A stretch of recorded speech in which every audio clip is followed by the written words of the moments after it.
বর্ষাকাল তো চলেই আসলো, আর বাঙালি বাড়িতে ইলিশ মাছের পদ হবে না সেটা তো কখনো হতেই পারে না। যেমন কথা তেমন কাজ, বাজারে চলে গেলাম, গিয়ে জোড়াই ইলিশ নিয়ে আসলাম মার জন্য। আর মার ইলিশ মাছ হচ্ছে সব থেকে ফেভারিট। মা বানাবে সর্ষে ইলিশ, এর জন্য সর্ষে আর পোস্ত নিয়ে নিল বাটার জন্য, আর টেস্ট বাড়ে তো বাটা মশলা। এর জন্যই মা মশলাগুলোকে সব শিলনোড়ায় বেটে নিচ্ছে। মশলা বাটা প্রায় হয়ে গেছে, আর সর্ষে ইলিশের মেন জিনিস তো সর্ষে আর পোস্ত বাটা হয়ে গেছে। এখানে ইলিশ মাছগুলোর মধ্যে লবণ আর হলুদ দিয়ে মাখিয়ে নিয়েছে ভাজার জন্য। তেল গরম হয়ে গেছে, এবার ইলিশ মাছগুলোকে হালকা করে ভেজে নেবে, খুব বেশি ভাজবে না, যেন কাঁচা গন্ধটা চলে যায়। একই রকম ভাবে ওই সবগুলো মাছ ভেজে নিয়েছে।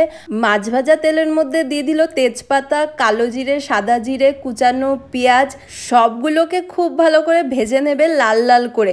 তারপর দিয়ে দিল ধনের গুঁড়ো, জিরের গুঁড়ো, সামান্য পরিমাণে জল মশলাটাকে কষানোর জন্য। মশলাটা যেই ভাজা ভাজা হয়ে গেছে, দিয়ে দিল পরিমাণ অনুযায়ী লবণ আর এলাচ, দারচিনি। সুন্দর ফ্লেভারের জন্য দিয়ে দিল 3-4টে কাঁচা লঙ্কা মাঝখান থেকে ভেঙে। সামান্য পরিমাণে লঙ্কার গুঁড়ো আর বেটে রাখা আদা, সর্ষে পোস্ত দিয়ে খুব ভালো করে মশলাটাকে আবার কষিয়ে নিচ্ছে। আর এখনই কালারটা এত সুন্দর এসছে কি বলবো।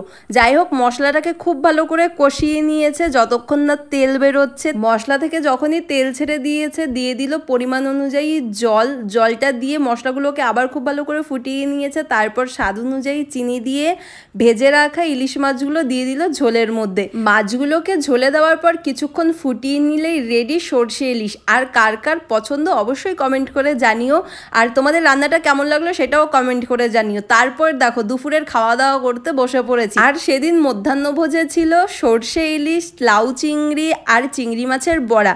তোমাদের কেমন লাগলো অবশ্যই কমেন্ট করে জানিও। নেক্সট ভিডিওতে তোমাদের সাথে আবার খুব তাড়াতাড়ি দেখা হচ্ছে। আজকের মতো টাটা, বাই বাই।